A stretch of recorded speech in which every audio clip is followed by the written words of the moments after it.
Well, that works. Hey, yes. What a magnificent intro. I expected to see your face rushing towards me, I know it was going to happen. We were talking about having faces in the titles, weren't we? But, we did, yeah. We were going to do it, yeah. So thankfully we didn't. How are you both? Well, Paul, you go first. Oh, thank you. All such a gentleman, Al. Yes, I'm fine, thank you, Jeff. Yes, very good. I mean, it's Friday evening. It's the end of the week, Friday evening. What is there not to love? Well, yeah, I mean, this is our frequently regular commentary night, isn't it? When we all get together, three of us, and watch through it is Who, classic Who, new Who as well. So I'd just like to say hello to everyone watching. At the moment there's 17 people watching, which is fantastic for our first live stream. And there's a comment here from the Toymaker Reviews, his lovely titles and theme. Thank you very much. I put that all together. Nice. Well, I didn't put the music together myself, but I put the rest of it together. And the Black Archive is here as well, who's Al, you might know the Black Archive. That's cool. the photo repository, and Chris Rushworth is here as well. Hi Chris, how are you?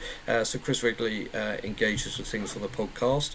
So we've got well, I was going to say we've got a plan for tonight, but that would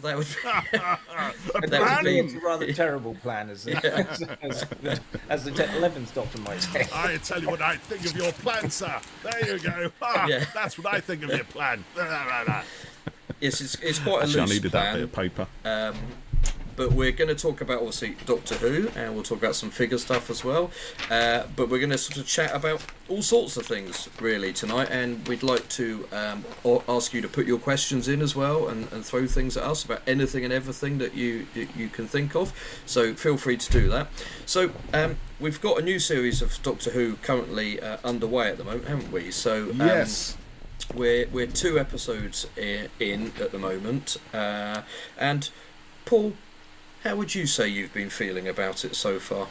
Well, I think, Jeff, I've been feeling rather ambivalent about it so far. I'm hoping that I'm going to engage with it more fully as the season progresses. Is that right? That's what it says here anyway. Hi, William Trimble. He says, massive fan. Thank you. That's very kind. Craig says, welcome, boys. Hi, Craig. How are you? Hi, Craig. Toymaker Review says, as my dad and I say, situation normal. I don't know. Is it normal here? I don't know. Perfect. Normal. Yeah, Paul has been not too keen on the new series so far, but I've actually been really enjoying it. I think you've both been liking it, haven't you? Pretty much. Yeah. Yes, so I would say, and I'm not really allowed to venture an opinion, in fairness. So that came from us. We said no opinions, Al. I'm not allowed to venture an opinion, so I won't venture an opinion on anything else. What I will say is the last episode I thought was the best by a mile since the 60th of the first 3 episodes. Power of the Doctor, which I really enjoy. Not Power of the Doctor, Jeff, because that doesn't count, as you know. Jeff still cannot leave the 13th Doctor era behind, can you, mate? I do feel sad. I can't. No. He just can't let it go. I thought it was brilliant. I thought it had some. There was some unusual stuff that I think maybe. Well, I will venture an opinion. I think I think the fans aspect was good. I'm not sure using the exact BBC logo and stuff helped.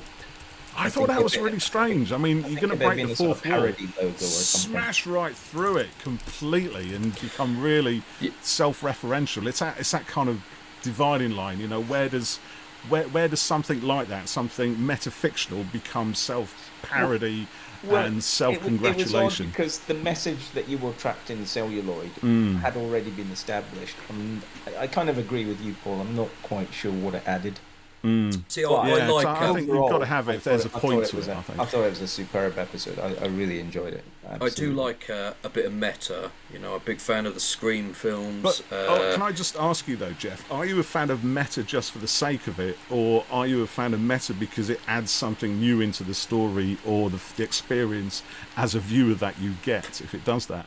Paul, how or is it just that you're like, oh, it's meta? Yeah, it's great, isn't it? Yeah, it's meta. Love it. Love a bit of meta, mate. It's because I'm very clever. That's why. Is it really? Yeah. You are way cleverer than both of us combined, surely. So I do like the way it kind of can kind of break something apart and sort of, you know, bring you more into something. And you know, like I thought the fifth, I think it was the fifth Scream film was really good because it was kind of an in-universe sequel, but a real-world remake and an in-world remake as well at the same time, and it was very kind of layered and very clever, and I liked the way it kind of broke all that apart. And I also like She-Hulk, the way that kind of just dismantled everything at the end. Yeah. Can I just add to that though? Right, both of those series start going down that road from the outset. So Scream, it's part of the tapestry of that movie, right? It does it, and it kind of builds on it. And She-Hulk again starts a lot slower, but it tends to build it. It gently chips away at the fourth wall, and then finally kind of breaks it down. But with Doctor Who, the closest we've ever got to anything like this before was probably in Remembrance of the Daleks, when Ace switches on the TV and it's the announcement for what we assume to be the very first episode of An Unearthly Child. And now it's 5:20 on a Saturday night. It's time for the brand new series of adventures in space and time. And here it is. And then it stops. So that's as far as it goes. But obviously with Lux, it just went straight into it, you know, straight through, without us ever having had anything like that before. I do have to say I was pre-warned by somebody that it was coming and to stick with it. And I must admit, if I hadn't been, I would have probably bailed because it would have been too much. I am not a big fan of fourth wall breaking, full stop. I just, go back to the last Deadpool movie. It's almost too clever for its own good. It really does. Yeah, I agree with that. Like, I can't get my head around this shit. You know, it's like it's just going so off.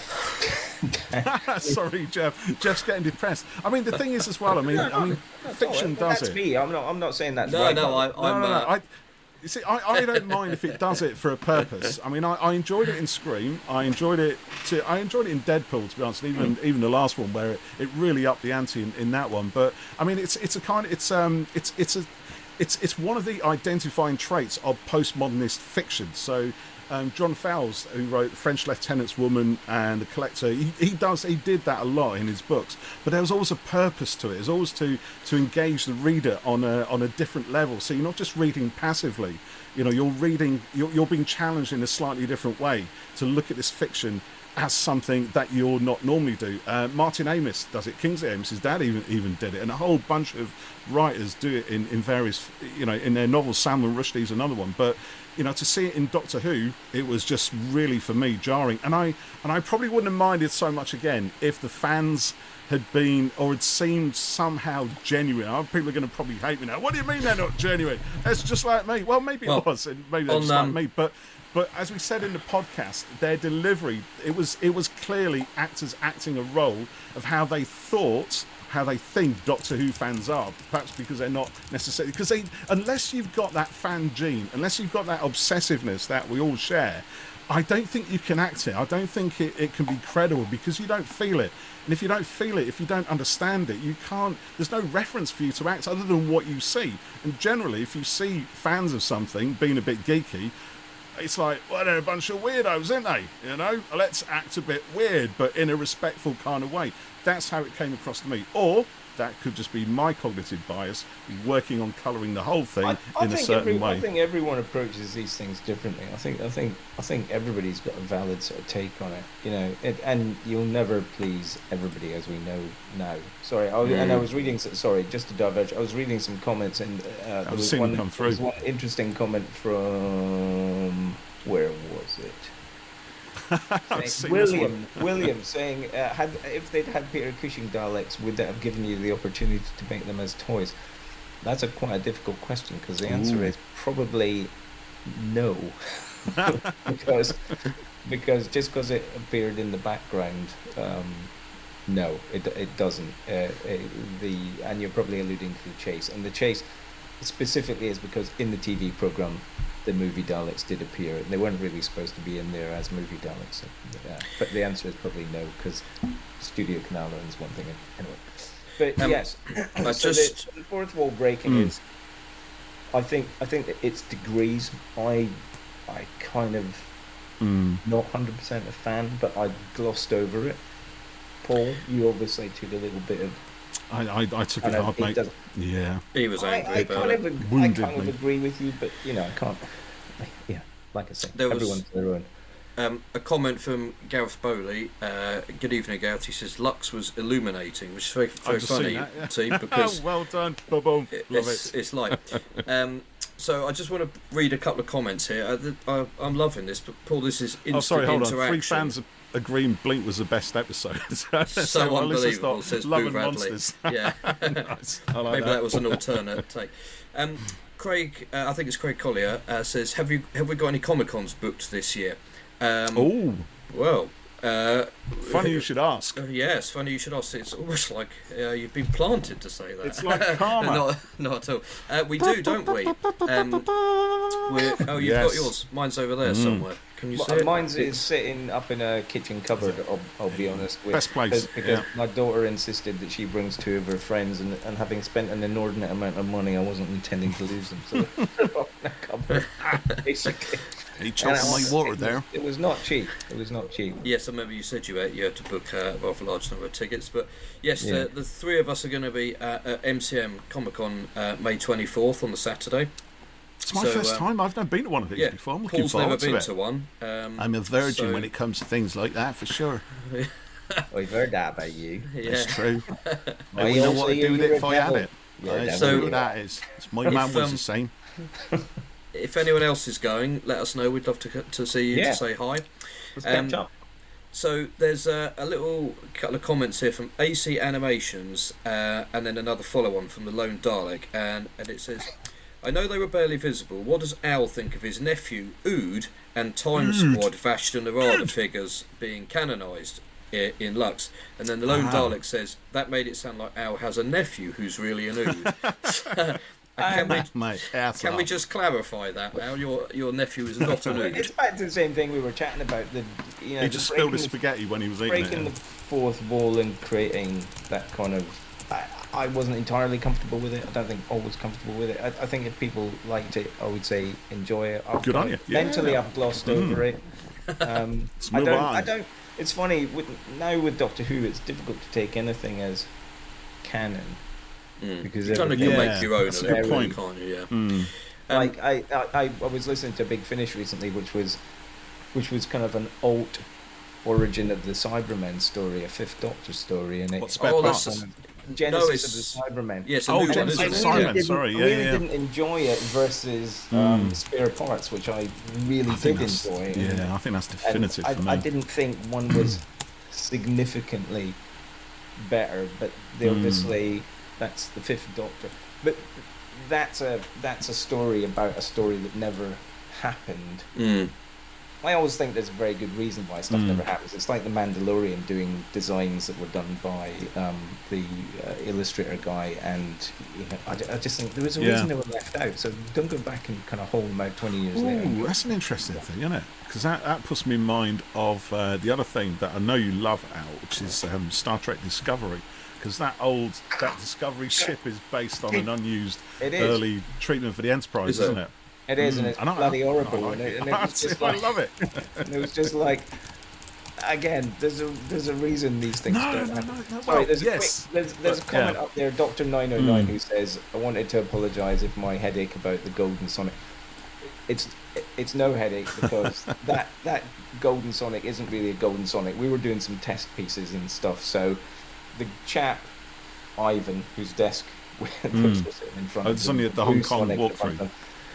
We've done a bunch of test pieces with various finishes and stuff, and they were just lying out. So you didn't cause any headaches at all. There is no Golden Sonic, but it's not a pre-production sample either. I can see that in the comments. So just for clarity, there's no issue. I wouldn't have shown it or it wouldn't have been in there if there was any issue, because I knew what Doctor Who stuff was sitting out. So don't worry about it. Not a problem. Just also like to say, anyone who's watching at the moment, I guess you probably all subscribed actually, but if not, please do. Be lovely to grow the YouTube channel a bit more.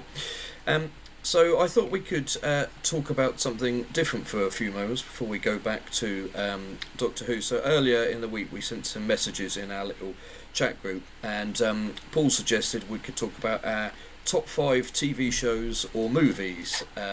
So always a good one. Take your pick, and viewers, let us know what you're watching at the moment as well. So Paul, what are you thinking? Your top 5 TV shows of all time, or just stuff that you're watching at the moment? As at the moment, mind you saying that, I'm not watching a huge amount of stuff at the minute. I'm too busy. No, I am. I'm back on because series 2 of Andor is out. We were just having a little chat about this just before we went live, a little while ago, because it's. How do you described it brilliantly? How did you describe Andor? Do you want to repeat that to our listeners? Star Wars with all the fun taken out, Paul. which I can't disagree with, because it is. Because I think one thing we always forget is that Star Wars is really a kids' film, and it is meant to be fun. And the Phantom Menace again was a kids' film, and because I think those of us who were like kids when the first Star Wars came out hated the Phantom Menace because it's too childish. But it is a kids' movie, but Andor is kind of like, well, what would Star Wars be like if it was an adults series, obviously TV series? And I think that's fine, because we have all grown up from Star Wars now, and maybe we're a little bit older and wiser and more embittered and less likely to laugh at the world for various reasons. But it's nice to see Andor treated, or the Star Wars universe treated like it's a real place, where the dangers are real. There's a lot of good stuff in series 1 where we see things from the Imperial side, and not that we necessarily sympathise with them, but we can see that a lot of those people, a lot of those bureaucrats who are wearing an Imperial uniform are just kind of doing their job. And all right, they've made a decision to kind of shut their minds off to all the pain and horror going on, under the heels of the Empire. But nonetheless, it feels really credible. And I like that aspect of reality, I guess, or sardonicism. That runs through it. I like it with the fun taken out, as much as I love the fun in. So I haven't really got into that, but I didn't really like. It's not that I didn't like it. I watched it. I thought it was palatable. There's certain things with modern Star Wars I just don't like. I don't like Star Destroyers floating around in low orbit and stuff like that. To me, but visually, it looks brilliant. But that's what I mean. Why? Because if that was why the hell did the Battle of Hoth happen? Because you could have parked a Star Destroyer over the Hoth base and just blown it up. It's just like there was certain when you build a cinematic universe. You have a bunch of rules, and then if you then subsequently break those rules, and I know some people have said, well, in the prequels they had Avenger class ships, but they just took off from the ground and they kind of rose up from the shipyards, didn't they? Just for smoke and mirrors to hover around in the atmosphere. I just find that, especially in the Star Destroyer, is infinitely bigger than an Avenger class. Yeah, maybe. Okay, so the first time I think the first time we saw it in the film series was in Rogue One, wasn't it? When the Star Destroyer was hovering over. Still inexcusable. It's not. It's not. There's no way, because I just love that image so much. It's going to be shuttlecraft, because you could park your Star Destroyer at ground level in low orbit. What are you going to do? Jump out of the thing? Use a parachute? Get your rocket stormtrooper rocket pack on. By those rules, you could park your Star Destroyer and just use a ladder. Land a Star Destroyer though. It can hover in low orbit, but it can't land. It makes no sense at all. You don't need shuttlecraft if you can park a Star Destroyer anywhere you damn well want. Have we seen a Star Destroyer physically land on a planet in the Star Wars universe? I don't think so. We've seen it hover in low orbit, like you said, but no. So how do you know? Maybe there's some science that says it isn't. Maybe there's some gobbledygook somewhere. At some point. Anyway, it's not. Anyway, so Andor's my number one. It's not. No, interesting. The Star Wars thing is true. I think Rogue One still has some comedic and sort of fun. It does Star have a little Warsy bit. Kind of. This is happening elements, albeit it was harder. Andor kind of is unrelentingly grim, pleasant. But on the flip side, I don't take, if anybody loves it, I'm not going to take that away from them. There's a lot of modern Star Wars. Some things stick, something doesn't. Yeah, it's a wide audience, isn't it? I mean, saying that, think about Andor. Almost on the reverse of that was another one in my top 5, I guess, was Skeleton Crew, which is like unashamedly Star Wars for kids. It recognisably happens in the same universe, but it's so much lighter in tone. It's so much more, it's just like a kid's adventure. It's like Goonies in the Star Wars universe. It's that kind of vibe. It's great. I really enjoyed it. I enjoyed it up until the last episode, but I found Jude Law's character just a dick, and it's hard to. He is though, yeah. So you didn't engage with him because of that. You kind of think, he's kind of not a dick part-way through, and then he's less of a dick, and then suddenly at the end he's like a major knob, and you just think, what the hell? As Daniel points out there, actually, just on the chat, Daniel points out it's not about the size of your Star Destroyer, it's how you use it, Al. So there you go. I'm going to throw that. Of course, we're talking Star Wars over here, but Jeff is not a massive Star Wars fan, but Daniel, there is a little bit of Star Wars that you like, isn't there, Jeff? It was very little. It's Grogu. There you go. I like the Mandalorian. Well, did you actually like it? Did you watch all the Mandalorian, or did you just kind of dip in and out a little bit? No, I watched it all. People will sort of get really hyped about it, and I thought, he's quite cute. And my girls had seen the teddies of him and stuff, and they quite liked him. So I thought, I'll have a look at this and see what it's like. And it was quite interesting in the first episode. Quite enjoyed it, and then I watched the second one, and I thought the kind of father-son relationship with Mando and Grogu was just brilliantly nice. done. Yeah, I enjoyed that. And I liked that Mando was a sort of, upstanding, decent kind of heroic role model. And ever since I've had kids, and it was probably the same for you guys and anyone else who's watching who's got kids, things like that, before. I would have got it, and but now it hits me a lot harder. It's like the Revenant with DiCaprio in it. It's and like Avatar, the Way of Water. The stuff with the kids in there. It just gets me so much more than it did. But before kids. I like Mandalorian. It's really good. Looking forward to the film. I think I enjoyed series 1 probably most, just because it kind of threw all the different spaghetti westerns and everything. Yeah, it totally pulled on that, every didn't week it? Which was is brilliant. The Magnificent Seven, or Fistful of Dollars, or whatever it was. Yeah, it kind of the felt kind of man West. with no name. So series 1 I thought was really good. Series 2 I enjoyed. I felt the last series kind of, it wasn't really about Mando. I would rather they just called that, Bo-Katan, The Rise of Mandalore, and just made it a separate series.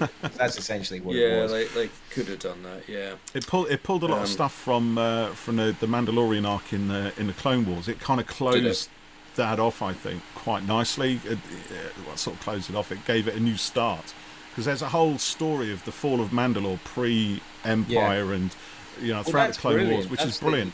The Star Wars animated stuff that sort of goes over Mandalore and kind of, So, but I guess if you haven't watched any of that, then it might seem a little bit of a left turn in terms of the actual Mandalorian series. Just looking on the comments, actually, we've got who says been rewatching T.J. Hooker starring William Shatner. Who remembers that? Reviews. I remember that. Man, that was brilliant. 100% I remember. That brings back memories. Daniel Rawlings. People my age don't watch stuff I do.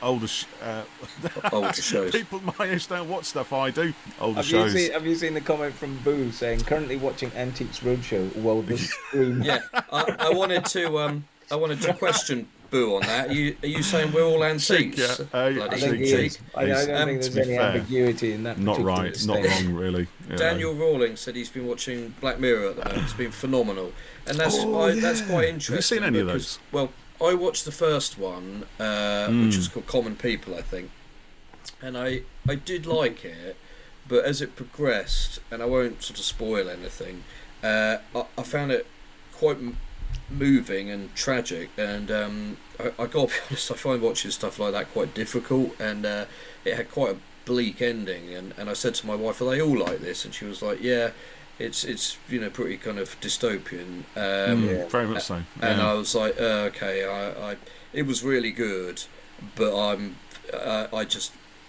I kind of like to have a bit of fun with something. Yeah, nothing wrong with that. It's not that Boo Radley says if the cap fits. If only one of us is wearing a cap. If I do, 26. serious, more emotional things. It's great, but yeah, I just found that a bit bleak.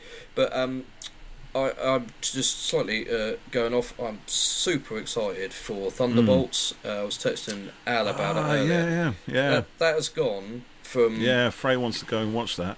Yeah, I'll go watch it because it's a Marvel film. To obviously, this is looking really good. And then the trailers kept going. I was like, oh god, this looks amazing. And anyone who knows Bob from the comics will know that he is a very complex character, and I'm really excited to see what they do with him on screen, and I'm very excited about it. I'm more looking forward to it just because having seen the Black Widow thing, which I've watched a couple of times, and I really enjoyed that. That's a good one. A couple of minor complaints, as you might expect. But I think it's more. I think it's a more interesting setup that you don't have these bunch of perfect people. They're all imperfect in some way, which I think is pretty cool. And that's what that button does. Sorry, they put Scarlett Johansson in this. Well, I was just going to say, you've got lovely Florence Pugh running around in a boiler suit, and then they put Scarlett Johansson in this lovely skin tight outfit, and it's kind of like, why didn't she get the skin tight outfit?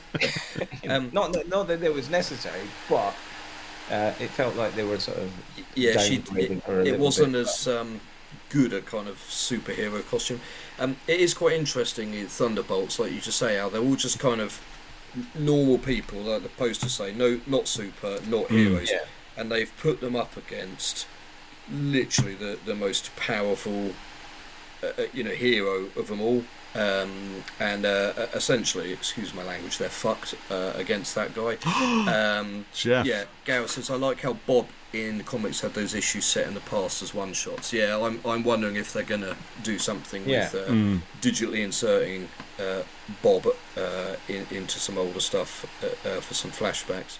So, I think it's good. It's been a long time since there's been anything Marvel that I really looked forward to. I must admit, I've been rewatching, talking about stuff I was rewatching. I went back and watched Doctor Strange and the most recent Spider-Man one, which I really liked. I like that multiverse version of Spider-Man.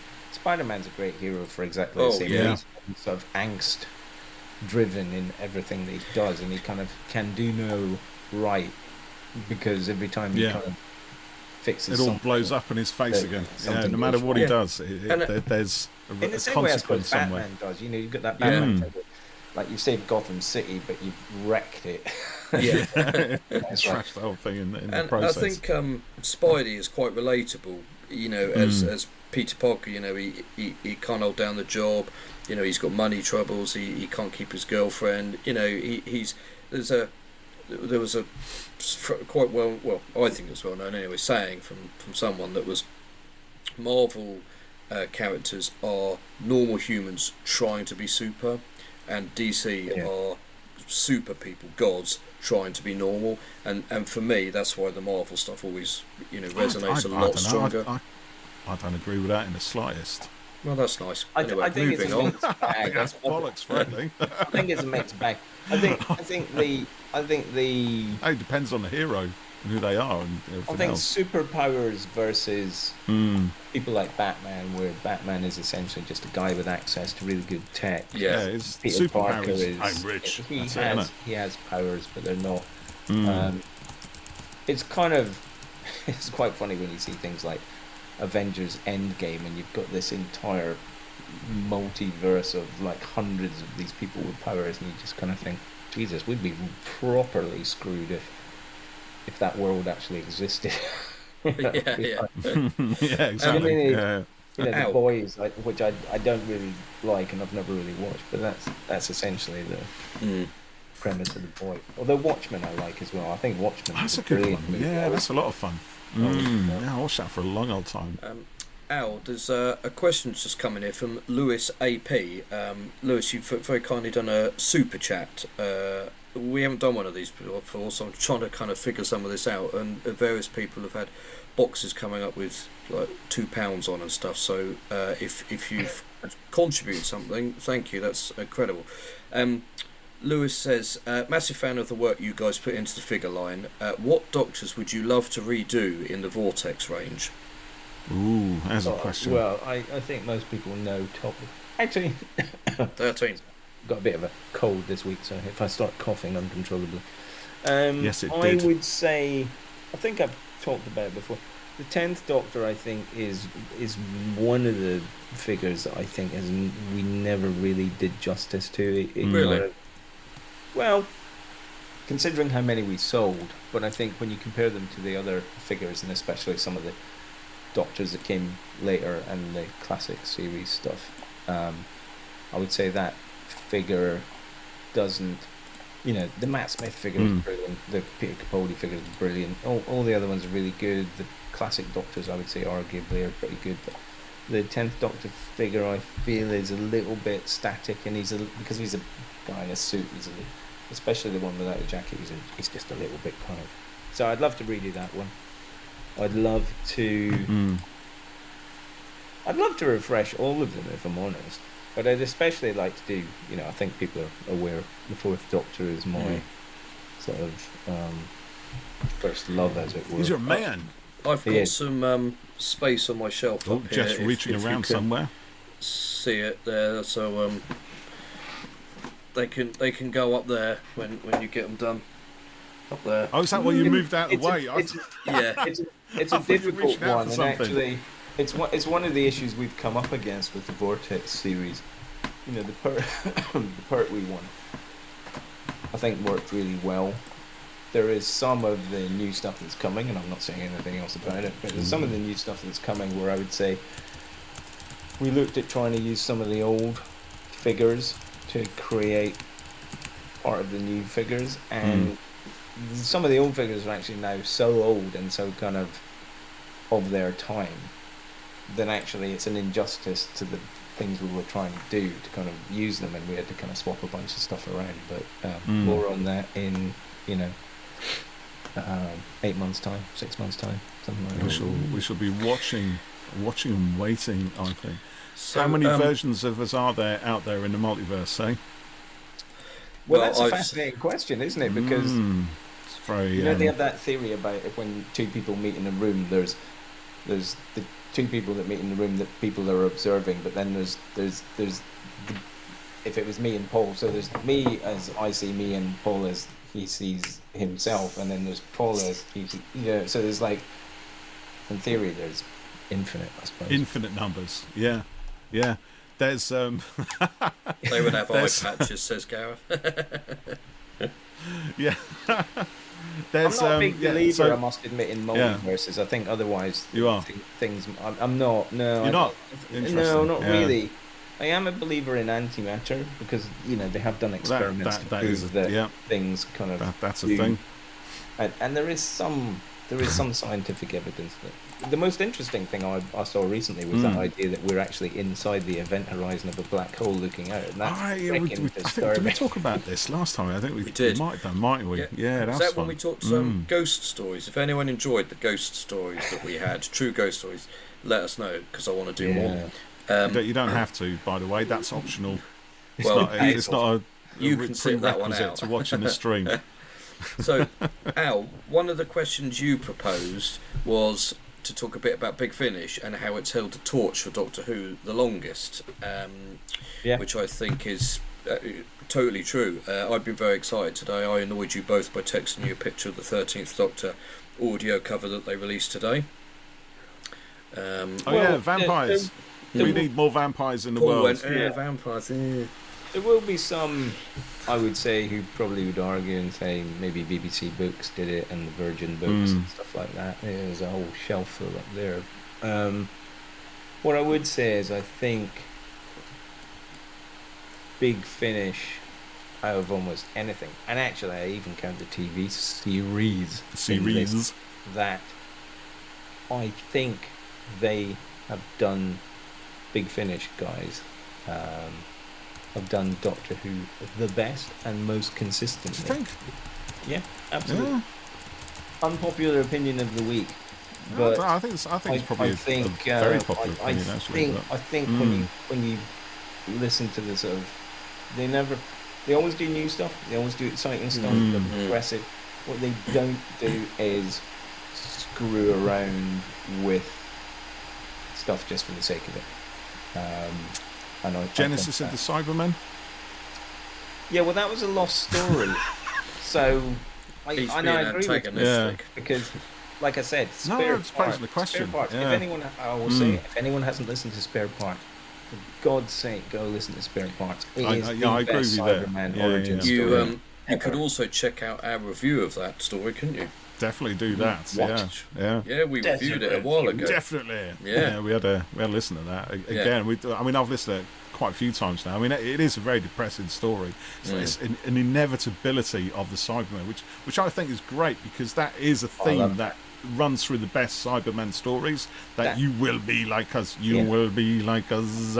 That sort of thing. Doom, and it kind of what's good. Again, it's that thing they don't over explain it. So, you know, if you read the David Banks book that came afterwards, his theory was that tries to pull it all together. Did that kind of U-turn in space and headed back to Earth, and that's where we ended up with the 10th planet. But because the Cybermen were evolving, these cyber nomads shot off into space on that route back and formed all these different Cybermen, Telos and various other places that the Doctor runs into, you know, throughout the history of the program. Yeah, and but I agree with you, Paul. It's unrelentingly doomly, and it's one of the. I love those stories that just feel like, you know, there's bits in that story where the church bell rings and it sounds.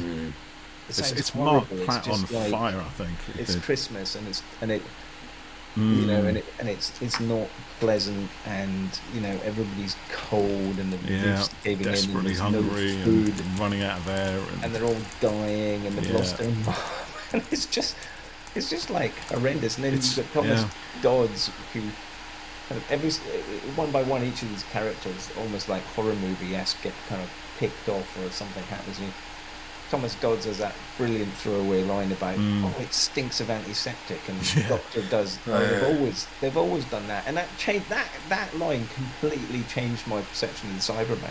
The minute you think the Cyberman comes near and it stinks like antiseptic, it's like, oh my God, that makes because you smell it, it puts you right there, doesn't it? Yeah. You know, things like that appeal to as many senses as possible. Your taste, your smell, your hearing. You know, the whole ambience of it is brilliant. And just looking at a note there from who say Spare Parts masterpiece, absolutely terrifying. That's the Toy Maker reviews. I'll just say Paul and Al can't see the full names on our chat. Toy Maker reviews. It just says on my feed. If I look on the YouTube, yes, the Toy Maker reviews. There you go. I will note that one for future. There you go. Thank you, Toy Maker reviews. Lone Dalek, said Spare Parts is a masterpiece, and Toy Maker Review said, is there more than one there? Yeah, there's a few. It's difficult, doesn't it? Boo Radley said that they were a Big Finish virgin until today, got the 13 range on order. And Dr. 909 says, seeing as Jeff is quite excited, that's an understatement, what would you guys like to see or hear from the 13 audios? You know what? I'm just happy that we're getting it. To be honest, I think that to have Jodie and Mandip coming back, and knowing that Chris Chibnall had, you know, he didn't sort of have massive input, did he, Paul? But he kind of knows what's happening in it, so he's involved in, you know, kind of a loose way. I think is great. Yeah. So, you know, anyone who listens to us regularly will know I'm obsessed and can't move on. A little bit scary. Yeah, slightly stalker. So yeah, I'm very, very excited and can't wait to hear it. And the fact that we get nearly 2 years of bi-monthly releases. Strangely enough, I am as well, but purely for the fact that I really didn't enjoy the TV series, and I didn't think. And this is why I always say, you know, Big Finish. If Big Finish can do anything, for me, they'll redeem the 13th in the way that they redeemed the 6th. I don't think the 6th Doctor was particularly great on TV. He was aggressive. I think they turned him into this fabulous wordsmith and just a much more, sort of interesting character, and he had some great stories and stuff. Yeah, I wouldn't argue with that. I'm not a big 13th Doctor fan. He's not, is he? Why do we have him on this podcast, Jeff? We've done a few commentaries with Al, and it physically hurts. Our 13th Doctor fans suddenly rail against us. Like, but you know what? I think it would be great to see what they do. Yeah, and I do think it's a bit of a mistake to have. It sounds terrible, but I didn't, like I say, Mandip. I was like, why not give some new companions? I think it'd have been interesting to see 13th Doctor on Big Finish, you mean? Yeah. Because the 13th Doctor and Mandip is that relationship. It's that bond. It's like the Doctor. It's like the 4th Doctor and Sarah Jane. It's like the 3rd Doctor and Joe Grant. You have to have them there. It was the 13th Doctor and the adoring puppy. No, Al. It was not. I'll tell you what, there's a delete button here somewhere. You might just vanish. And also, I've got to say as well, because I heard you mention this, and the 13th Doctor doesn't need to be redeemed. At all, in my eyes. Big Finish does not need to come along and rescue or save or redeem or whatever you want to call it to the 13th Doctor. The 13th Doctor, from start to finish, all of that volume of Doctor Who is absolutely nigh on peak as far as I'm concerned. You might disagree. I've always said it looked the most amazing the programme has ever looked. Everything else, nah. But what Boo says you need to wash your mouth out, Al. I think he may be right. Thank you, Boo. I think he may be right. Boo's in the camp. Thank you. Boo's in the house.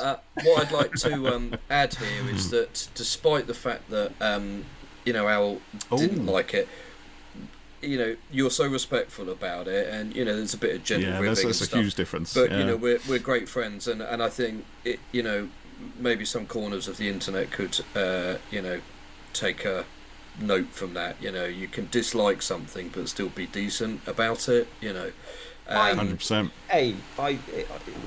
Everybody has their Doctor. Everybody has it. My daughter has. She loved David Tennant. It kind of he will always be the Doctor that brings her back. Everybody has that Doctor that they really like, whether it's the old one, the new one, whatever. I hope that old farts like me.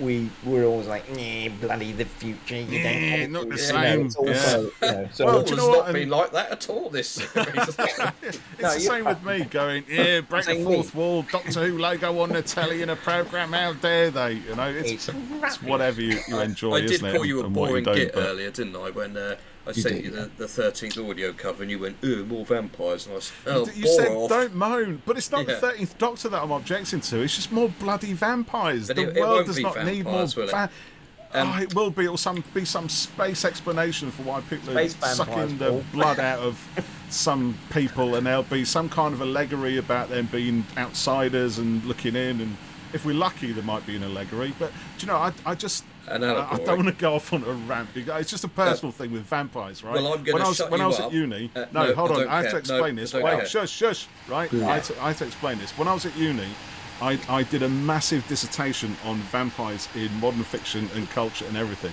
And that I rinsed the whole vampire legend and vampires in fiction and vampires in TV and cinema to death. And since then, I've realised there have never been any new vampire stories since then. It's like everything we're doing now has already been done before. So if it's a vampire story, fine, but give us something we haven't seen. Give us something that is current to now and can only be told in this particular window of history. Then I'll be happy. Now... and you can't switch me off because I've got control of the master feed on a complete tangent from that, one thing I did see recently that I thought was absolutely brilliant, I just randomly found the Pope's Exorcist on Netflix, which now you're talking. Is that good? Stuff now. Which is a Russell Crowe movie, and it's the most enjoyable horror story, which I'm not particularly fond of. I have seen it in a very long time. It's absolutely brilliant. I texted my brother and sort of said, you've got to watch this film because it's right up your street. It's just really well done. He plays a brilliant character. I'd love to see more. But if you get a chance and you've got nothing else to do, watch the Pope's Exorcist. I will check that. Freaking The brilliant. Pope's Exorcist. You heard it here, folks. There's a comment from Sam who says, "Call Me Master" and the Fugitive box set were great stories. Yeah, I'd like to second that. The Fugitive set was excellent. Did you listen to all of Call Me Master? No, I've done the first two. You need to, because we were going to do a podcast on this. Yeah, I need to get on it. It takes Jeff forever.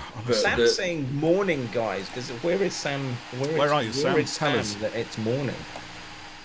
Yeah, Sam, let us know. Sam, let us know. Let us know, Sam. Gareth said Blade. It doesn't look like the MCU Blade is ever going to happen.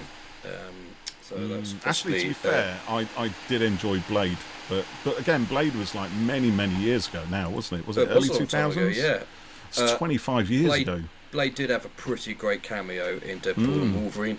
He did. He wasn't the only one who had a cameo in that, was it? And to the point where I think they've now canned the idea of using Buffy. the guy Sam's who's in New Zealand.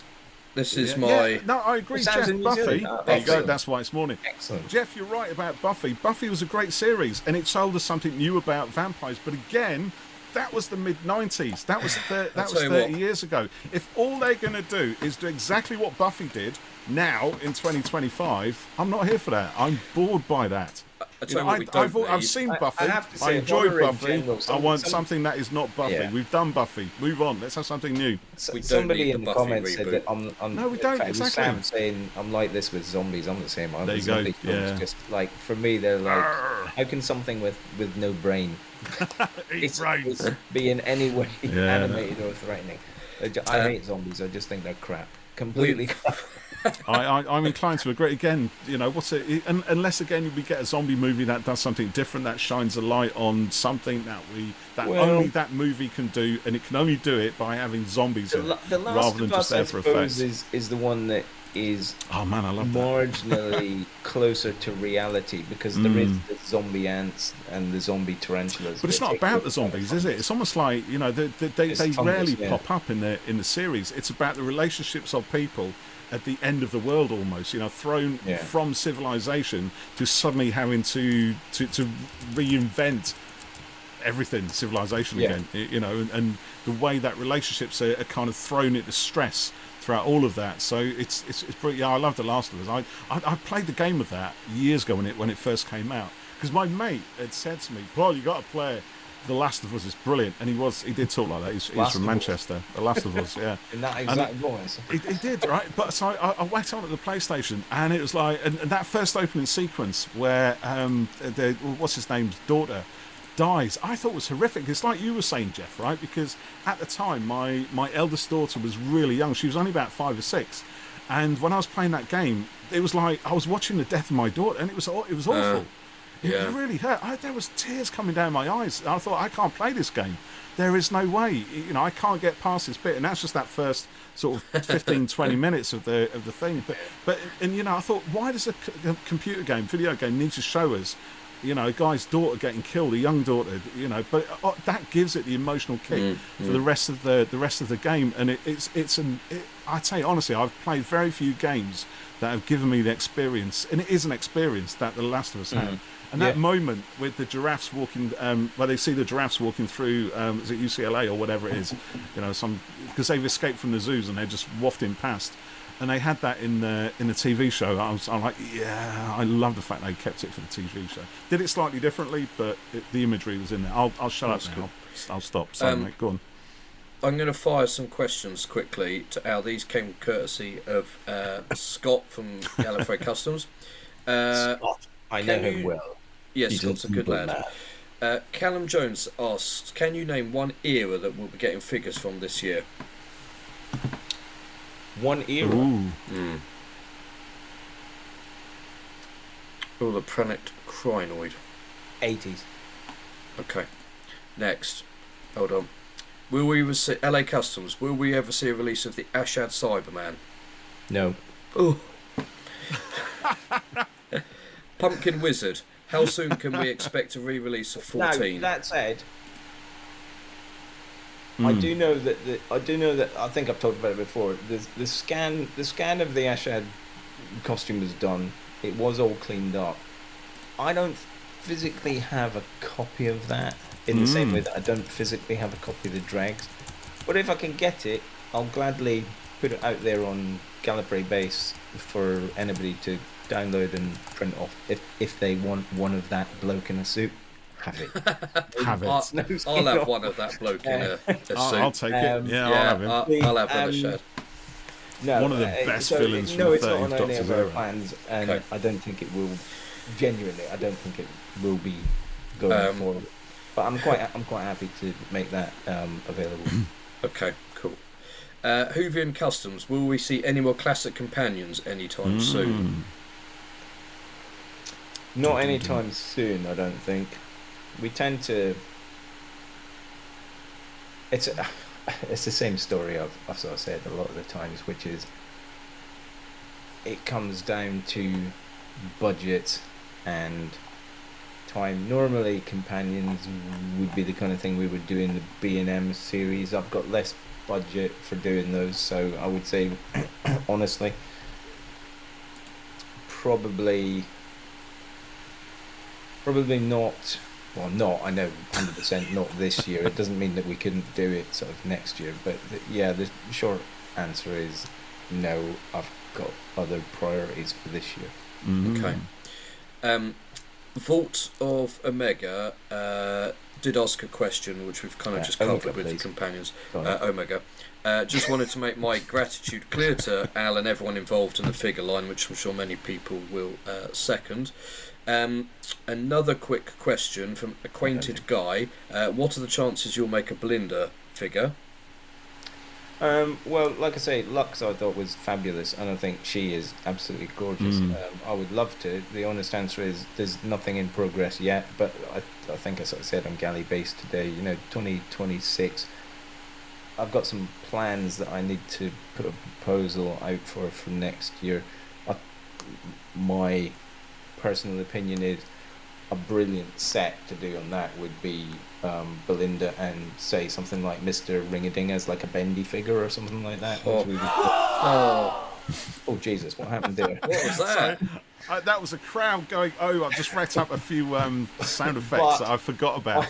Maybe I should have done this one. I stressed to add, nothing is in progress.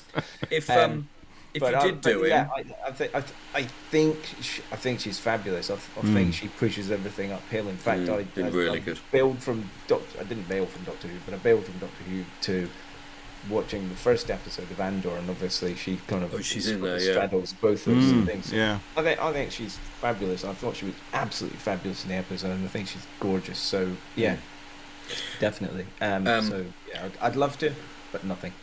Could you accidentally rename him Mr. Dingaling? Because that is his Mr. Dingaling. Mr. Dingaling.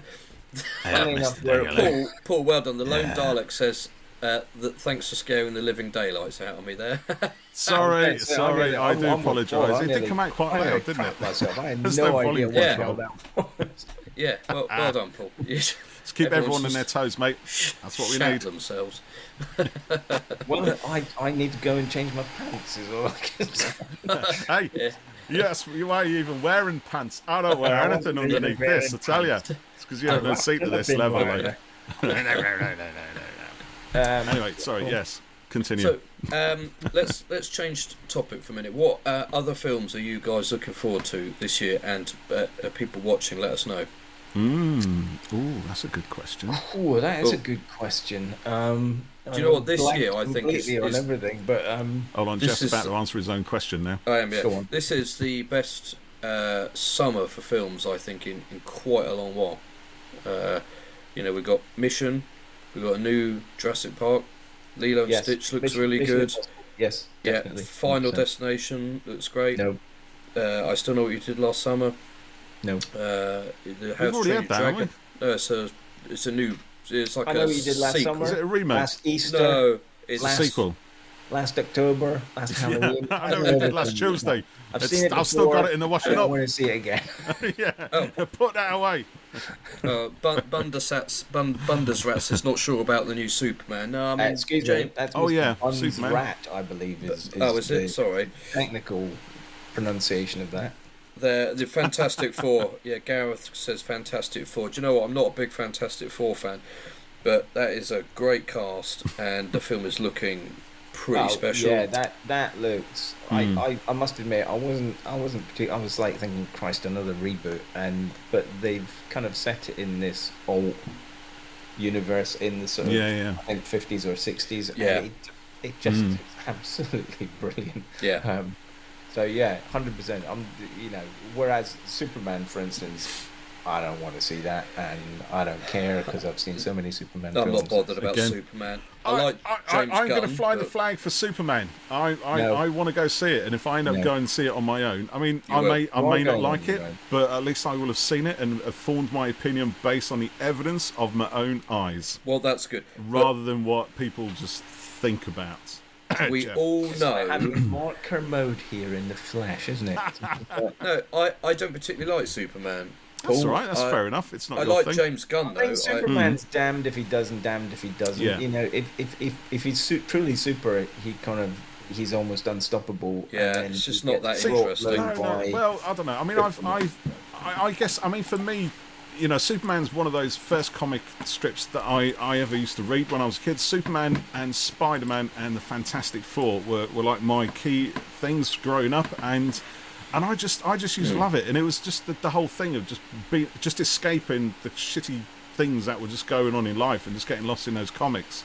Yeah, and when the films came on, you know, when you know the 70s and 80s films, and they're so much fun. They're brilliant, Reeve and I watched really them. Good, yeah. He's definitive, and they've never been able to recapture that, and I don't think they should.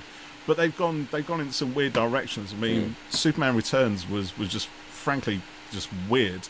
So to my eternal shame, I repainted my Han Solo Gen 1 figure and put a cloak on it as Superman. As Superman. Why would you do that? That's just crazy. Many a night in Perth, gazing out of my window into a rainy outside, wishing I could fly, and I never did, which just really annoyed me. So I'd rather web shoot far more. I think every generation needs a definitive Superman for them. You know, and I don't think we've had one really since Christopher Reeve. But isn't that the problem? Because we've had so many reboots of Batman and Superman, and it's kind of like, if you can't write a Batman film, and that Harrison one was god awful. Which one? But if you can't, I want the last one. Yeah, it was. Started out really well. Yeah, I thought it was alright actually. I thought it was alright the first time, then I tried to watch it the second time, and then I just fell asleep after about 40 minutes. Casting the right people, but my god, that's a boring movie. It does drag a little bit, but Gareth, I think Gareth makes a good point. Superman feels too soon post Man of Steel. Well, I mean, Man of Steel was. When was that? That was a long time ago now, though, wasn't it? Not really. When was it? When was Man of Steel? I'm telling you, it was at least 10 years ago, if not more than that. Maybe. But look, Sam's cussing us. She's saying Ashad's costume is super scary, and the man in the suit commentary is shocking, coming from someone who watched classic Doctor. It's not really. Yeah, it is. But it wasn't really my point, and I still stand by it. Now look, the Cybermen are not men in suits. Full stop. They're sort of horrible zombie robots. You're never going to be able to live that down. No, I'm never going to live it down, but I stand by it. Oh look, Craig, thanks, Craig. Craig says Avatar: Fire and Ash is out in December, isn't it? Yeah, December 19th actually. And I think we all know. How do you know that date, Jeff? What's so special about that day?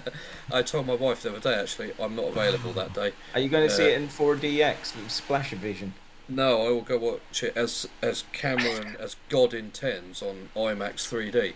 And Paul did say he might even come over because apparently his TV is better than on IMAX. No, I never said my TV. I said my system. My system is better than IMAX. Never a cussing. Right, Jeff, just you hold on, sir. Just you hold on 1 second, right? No. Wait until you come and see us in June, right? Because then you'll realise what your IMAX is missing. And what it's missing, every IMAX I've been to, is definition in sound. all they do, they crank up the volume, everything distorts, and you can't. When you compare that to a system that you can actually hear definition in at low volumes or high volumes, it's a world of difference. And that's what IMAX doesn't seem to do, at least in my experience. Maybe yours is better. Well, most enjoyable film I've ever seen at IMAX was Top Gun. Amazing. I sat in the BFI at Waterloo and I watched that film, and it was absolutely freaking brilliant. And hang on, I watch that film anytime. It's brilliant. Craig, what were you not a fan of? If you're saying Way of Water, I'm gonna kick you out of this. The last one. Is that another Avatar reference? Jeff, you're getting very precious. Hold on a second, because we've been discussing various movies, and Jeff's been getting a few digs in. Now there's starting to be a little bit of a swing towards or against Jeff, and there's some passion coming through. There's a bit of emotion here, I think. Get a kickback coming from the Superman versus Super Dalek. Did you guys watch Sinners, says DW Fan 91? No, not yet. I've heard it's really good. It looked great on the trailer, so I would very much like to see that. But it gets harder to get to the cinema when you get older and you've got kids, and it's difficult. I can't get out all the time. Do you know? I know it's not Avatar, but again, I put on The Abyss the other day. Oh, so good! Looks amazing on 4K. What a brilliant film! Yeah, we can all agree on The Abyss. I think had been an absolutely amazing film. That people are discovering The Abyss anew, because it's basically been missing for 20 years. It wasn't on DVD, wasn't on Blu-ray. You couldn't stream it. It occasionally popped up on TV, but now it's out on Blu and on 4K. It's such a good film. Man of Steel was 2013, by the way. So that's. I suppose it's 12 years. It just feels too recent in memory. The problem with Man of Steel is it's just really depressing. Like Superman's always been about fun.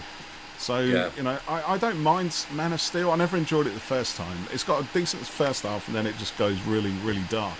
I think I only like it in context of, without letting myself in for a world of pain, all the Zack Snyder shit and stuff. So, anyway, moving on.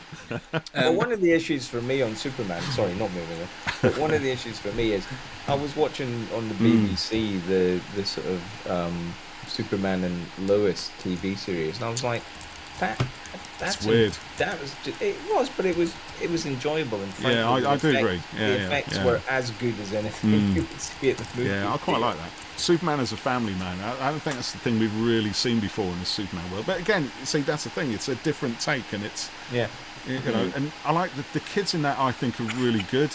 You know what I mean? They've got a lot of anxieties, a lot of relationship struggles. They're trying to figure out who they are, on a personal level, and obviously with Superman's kids in terms of their kind of superpowers and stuff like that.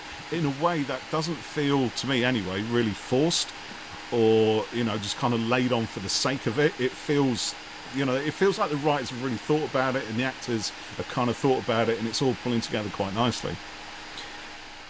It doesn't feel hammed. No. God, there's people who've never seen Avatar.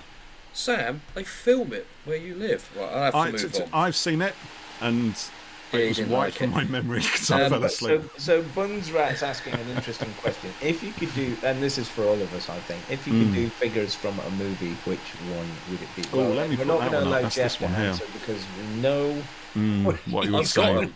Can you see He's already got them. They're he behind doesn't me. need any more figures. Come on in, Al. What would yours be? Almost certainly Blade Runner. Almost certainly Blade Runner. Yes. Followed by I don't know. Most of the sort of popular cultural ones have been done, but Blade Runner, I would say, is one of those ones. That would be a good one. I still have a hankering to do some Jerry Anderson stuff. Like I was just going to say, like Space UFO 1999, Joe 90, something like that. I wasn't big on Joe 90, but UFO was really good. I love Space 1999. I'm watching that on ITVX at the moment. Yeah, it's good fun. Oh my god, that's good. Battlestar Galactica. I went back and started watching a bit of that as well. The 70s one or the newer? No, the sort of the newer one. The newer one, yeah, that's pretty dark. It's pretty dark as well, isn't They had no special effects budget, but what they do is they kind of do the Douglas Adams thing of kind of perambulate. Wow, perambulate. Wow, you know. So they were clever in the way that they did that show, because they didn't kind of try and do stuff all the time that they knew they just couldn't afford. So yeah, I agree with that. Just off the top of my head, I'd have an Alita figure. I've got the Hot Toys Alita, but they only made that. They didn't make any others. It'd be good to have like the China suit, the China body, and then the Berserker Alita's one that good. they did. And the Ghost in the Machine. I know a lot of people cussed it, but the Scarlett Johansson Ghost in the Machine. Yeah, I really like that film. Ghost in the Shell. Ghost in the Shell. Yeah, I liked that. Yeah. I'm a big fan of Ghost in the Shell. I think I've got some of it up there somewhere, but yeah. There's let me just hold on one second, guys. Lone Dalek says, "How about some action figures of Jeff, Paul, and Al with a little monitor and desk accessories?" Let me put that one on. There you go. That's the one. I think that would be a dreadful idea. Nobody needs that. Do you know one of the weird things that happened to me? I could have interchangeable hats. That would be a thing. At Design Works, as a gift to me, I can't remember what it was for, but as a gift to me, they basically did me as an action figure, and they took the Ninth Doctor action figure and they stuck my head on it. I've never been more freaking horrified. I put it in a cupboard, and I don't know where it went, but I think I've binned it, and it's a terrible thing to say, but I just absolutely was like, no, this is horrible. I don't ever want to see this ever. I wouldn't, no. Even at work, where we did an HM Forces range of 12-inch figures, and everybody in our department, my boss and various people, were turned into action figures, and I was like, fuck no, I'm not. Please, no, just don't. I have nothing to do with it. Nothing. This is one for me, actually. I'm going to read this because this is what I was kind of thinking when you asked the question, Jeff. From Tom, we've got Al. You've said previously if CO had the license, we would have done Blake 7. What would be in your dream wave of figures for that first wave? Well, here's a story, gentlemen and ladies. Oh, hold on. Wait. Sorry, 1 second. Wait.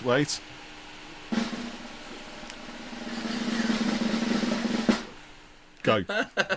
So, I would say hold that thought, because there's discussions afoot, but it might never happen. But there was some discussions about whether we could ever kind of do that. What would my first wave of figures be? Avon and Orac. Yeah, would be the first ones. Yeah. Probably. I think the issue with Blake 7 is it's now almost getting.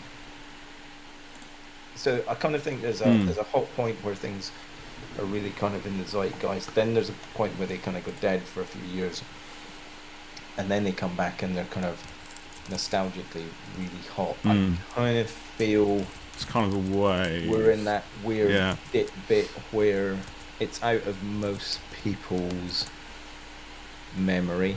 I think there was a boom when the collection box sets came out a little while ago, wasn't it? It was the fastest selling box set on Amazon. There was a whole load of stuff. I would say on that one, never say never. I would love to do it. I in my head, you know, you've got the gun accessory, you've got the teleport bracelets would be separate, and Borak would be there, and we'd have. I've said before. Again, the Big Finish audios.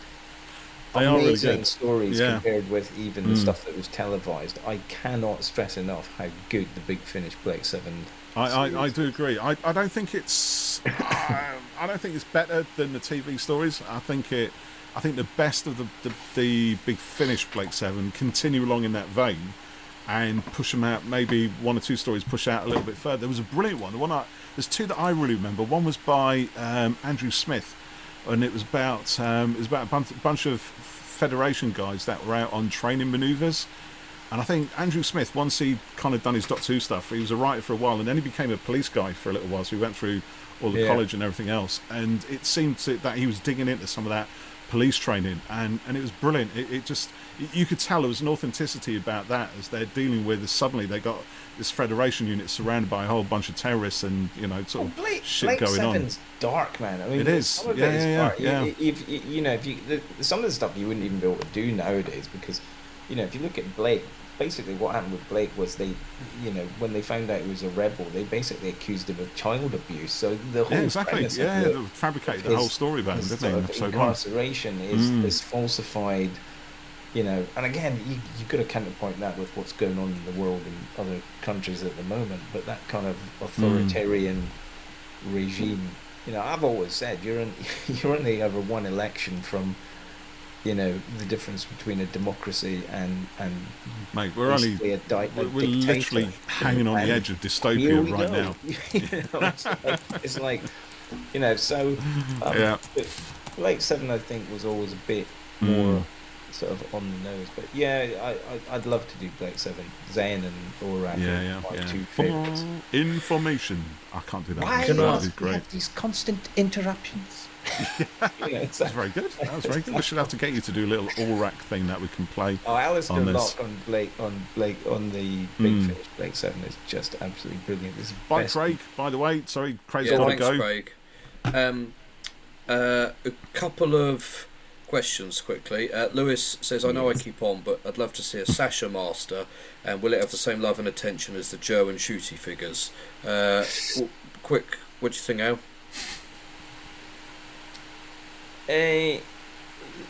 So again, all I can say is there's nothing on the plans. I've seen some people suggest stuff that was actually very close to what I was thinking about, which is taking the 11th Doctor and basically using his outfit but changing the lower legs. And relatively easy to do ish, but I would, it's the trouble is there's so much stuff in Doctor Who we haven't done. Literally we haven't done. Yeah. And everybody has their wish list of stuff. Answer, yes, I would love to do it. It's not on any cards at the moment, but I think so. Again, I'm 13th Doctor era, and I didn't like that interpretation of the Master. I think the Master is much better when he or she is clever and brilliant, not a frickin' psychopath. But he is a psychopath. He's just mental. But that's the point. But in the same way as the John Sim Master, I don't really like the John Sim Master either, because he's just a Fruit Loop, and it's my opinion, and that's all it is. I think Missy, Ainley, and Delgado are much better interpretations of the Master because they're calmer, just perhaps clever. That's it. I think you're right though, Al. There is so much that you could do from the 60 years plus that you just can't get lost in it all, couldn't you?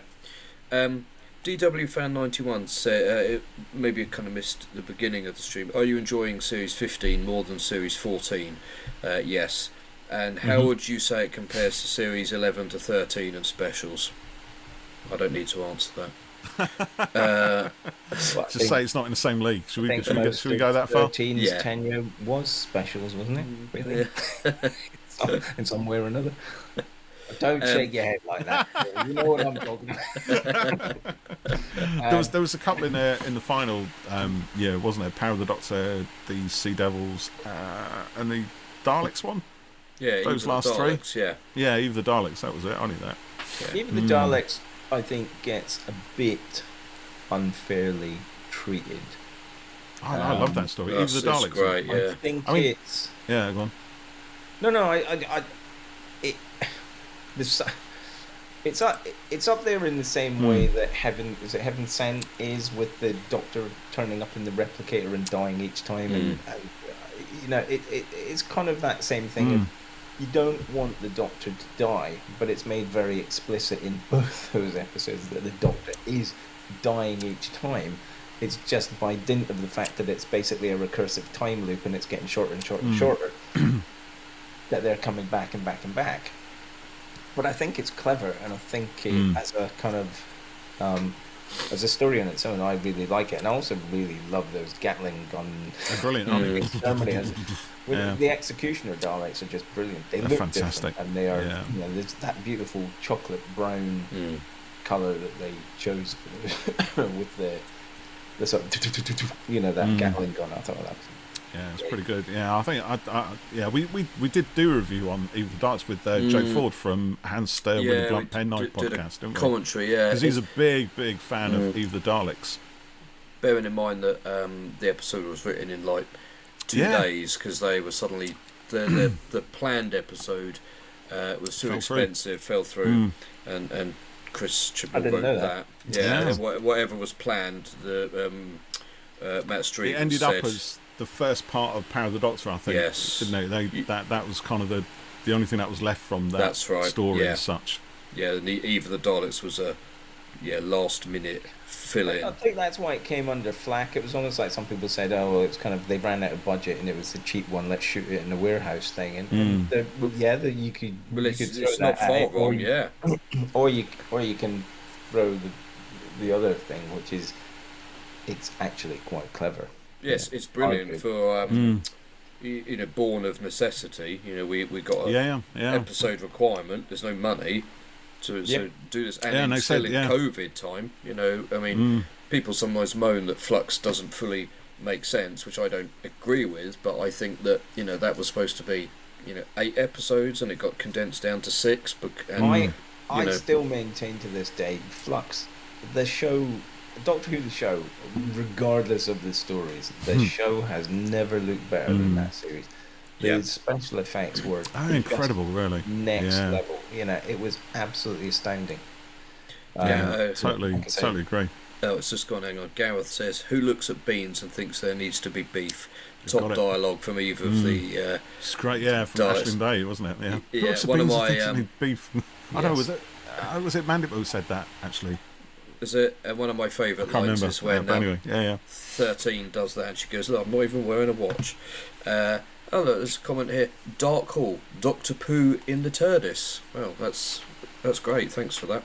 So lovely, brilliant. Which one are they talking about there? I'm assuming they are referring to Jodie's Doctor, because seems like the sort of thing that would happen. Well, you know, like I say, it's horses for courses, and that is the thing about Doctor Who. You know, I'm not particularly fond of the first or second Doctor. Third Doctor I love, fourth Doctor, seventh. Everyone's Doctor, got their moment, haven't they? Yeah. You know, it is for everyone, and it's always of its time, and it always has something to say. So, you know, you can't. I don't think you can cuss it out of hand like that and say it's this. For you, it might be. Yeah. And for me, I have issues with certain incarnations of the Doctor. But, you know, it's a 60-year-old TV program. Yeah, and it's 60 years old for a reason. Yeah, I think it's just about being respectful and you know, decent about it. Not being a total prick about it, I think. My thing is not your thing, and it never will be. Exactly right. There's no this need is why we to have be such great discussions. Yeah, there's no need to be donkey about it. Thank you, Sam. Like that's very kind. In fairness, if that's their opinion, then that's their opinion. I can tell it kind of niggled you guys. For me, it's like, well, I'm over it already.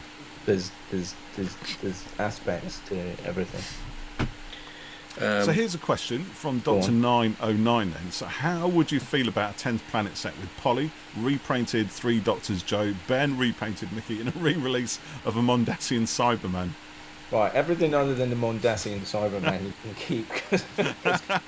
It's just, like, no, what's literally from a commercial point of view, what's interesting is there is a very definitive fall off until you hit the colour series. And I don't mean that in a bad way, but it's something we've always known ever since we started doing classic Doctors.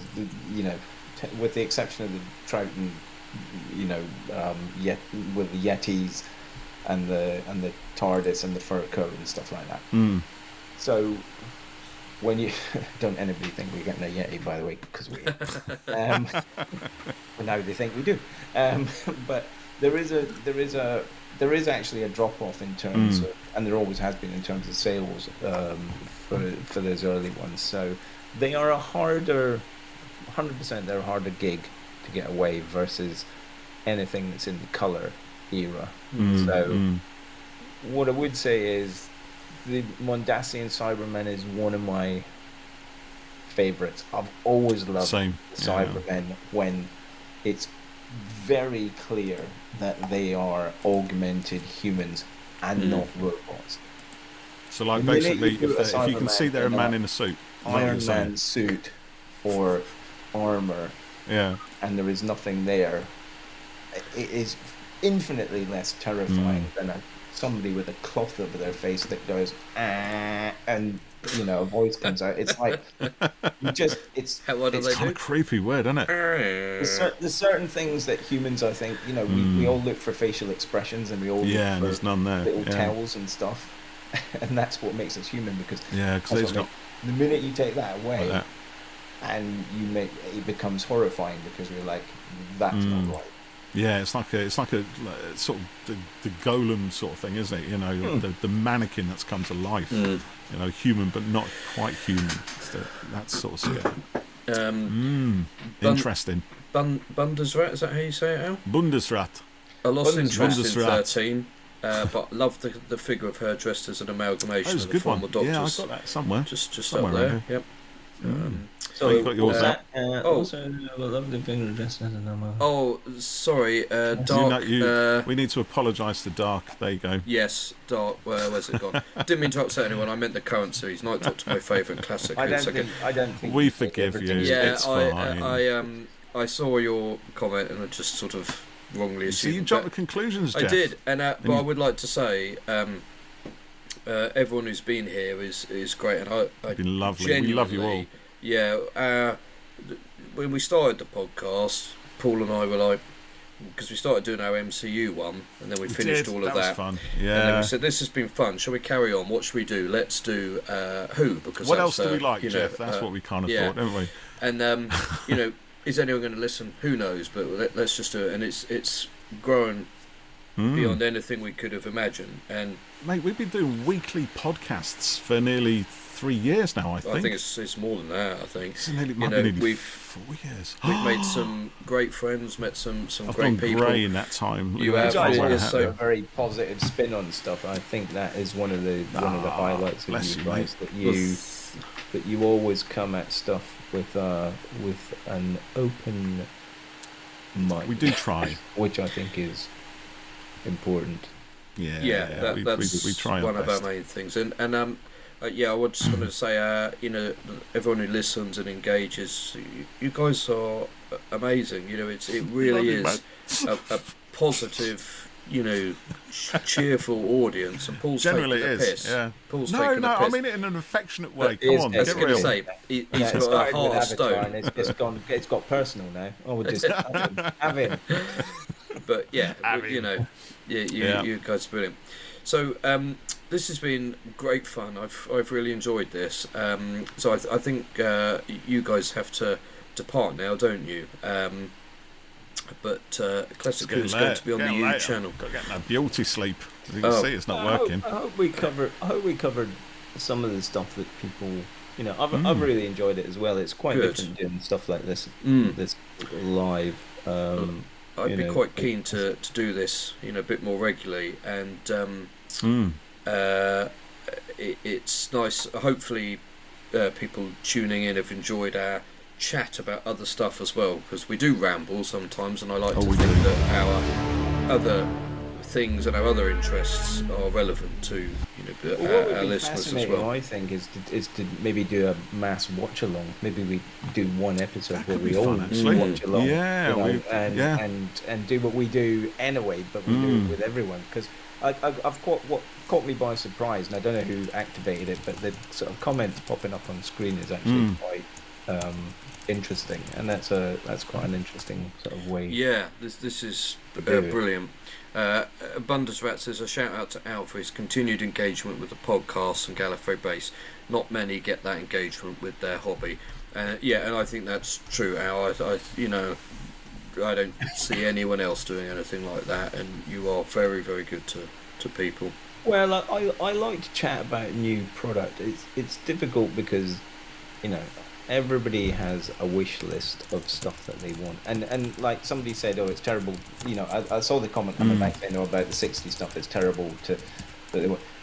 I'm not saying never say never. By the way, it's just that's just me giving you some sort of feedback. But I think in terms of product, it kind of, in an ideal world, we'd be running a black series and there'd be hundreds of stuff. The reality is Doctor Who currently isn't like that, so we have to kind of pick our shots.